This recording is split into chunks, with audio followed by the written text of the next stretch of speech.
Breaking up is a massive decision that can be soul-crushing when you still love a person. It gets even harder when they don't want to let you go, but are toxic to you and question your reasons for leaving them, especially if they deny abusing you or your love for them. But there comes a time when you need to leave someone to save yourself. In this video, I will give some tips that may help make it a bit easier to leave a toxic person you are still in love with.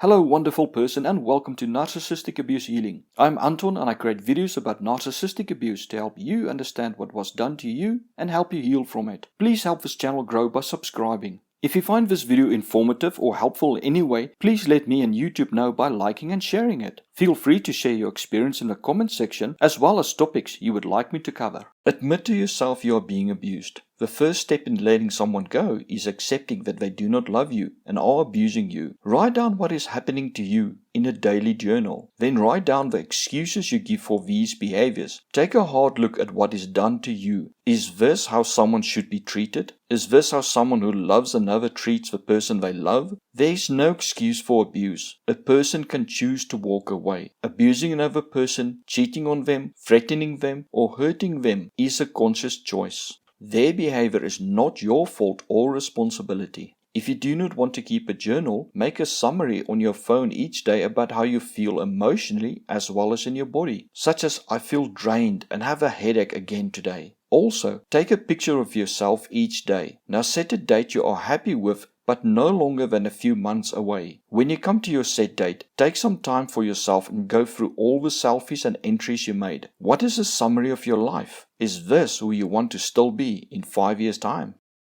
Be present. The only moment you have is now. When you constantly live in the past when the abuser was nice to you, or in the future when you hope they will stop abusing you, in order to tolerate the present, life is passing you by. The past is done. The future is uncertain. A person shows how much they love and care for you by how they are treating you at this moment, not by reminding you of what they did for you or by promising you how they will treat you in the future. If a person wanted to, they could have treated you lovingly right this moment and keep doing it without conditions, because love is unconditional. If nothing in the relationship changes today, it will still be the same tomorrow. If you want to have a different outcome tomorrow, something has to change today.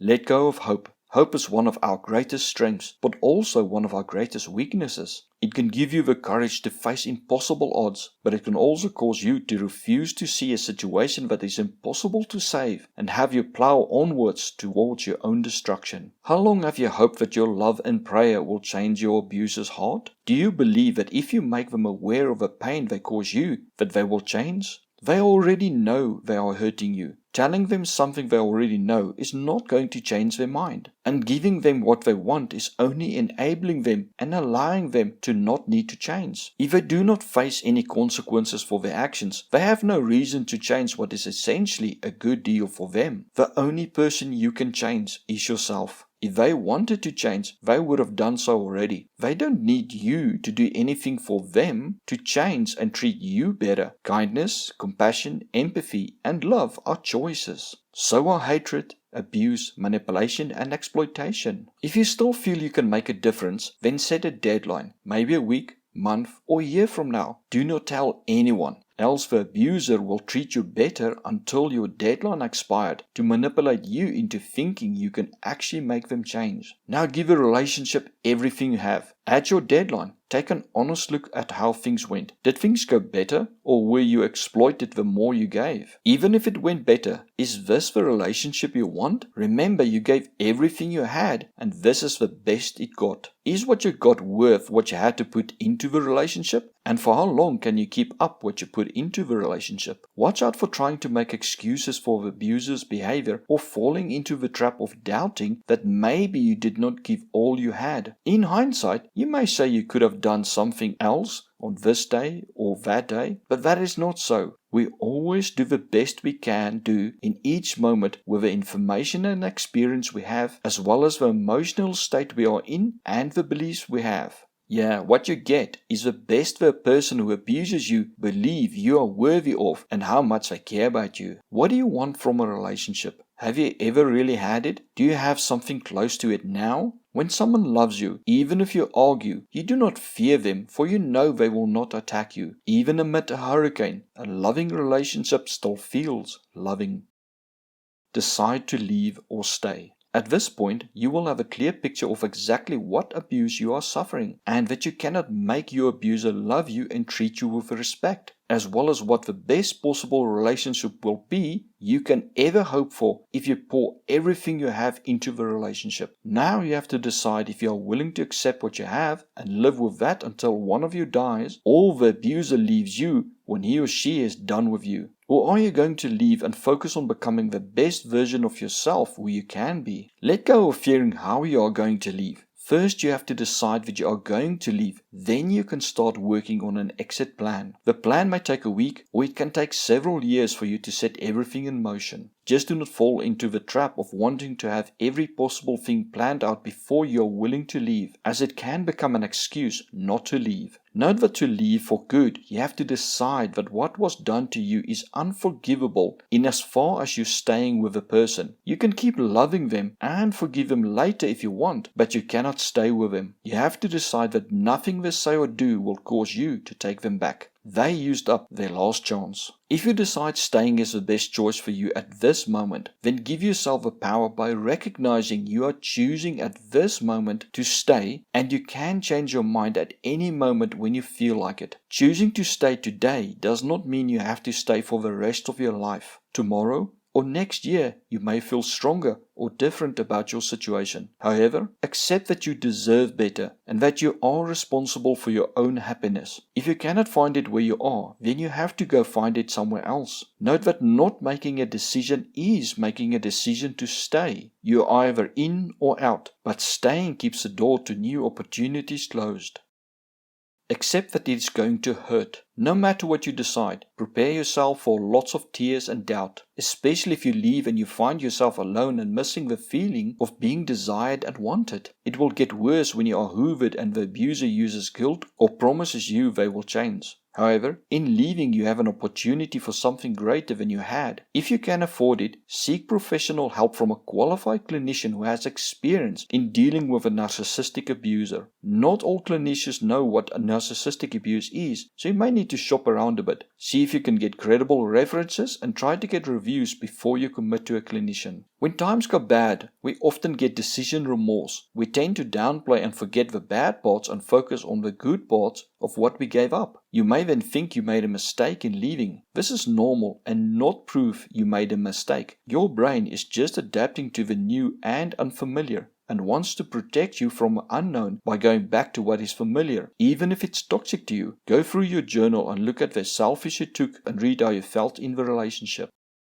Make a plan. You do not have to have everything planned out to the last detail, but having no exit plan is a sheer way to find yourself overwhelmed by a host of small problems that could have been foreseen and avoided. It may even make you give up and go back. You want to at least take care of small things such as getting your own postal box and diverting all your mail to it before you leave. Hiding all your documents, qualifications, passports and other important stuff securely off-site beforehand so that the abuser cannot destroy it after you left in a hurry or if they catch you trying to leave. You also want to see a divorce lawyer beforehand, especially if children are involved. You may also need to see a financial advisor to help you secure your savings or assets in a trust so that the abuser cannot rack up massive amounts of debt and bankrupt you out of spite for leaving them. Look at transport and housing. Do not buy an apartment or house or a new expensive car. Cars lose half their value in the first 5 years, so get one 5 years or older that is reliable if you need transport and rent a place for the time being. You do not know what direction your life will go in. Maybe you decide 6 months later to move to another state or even another country. You do not want to be held down by a new home or car loan. If you have no job, you may need to seek one first and may need to secretly study first. Or you can volunteer at places for free lodging and food. Often backpacker places and other tourist attractions give these options for traveling backpackers to extend their stay. Some even pay a small fee. They often welcome locals as they don't need to bother with visas. This can allow you to get away far from your abuser and give you a few months to get on your feet. That work experience can help you find permanent work. Also, look at house sitting and other free accommodation for work opportunities online.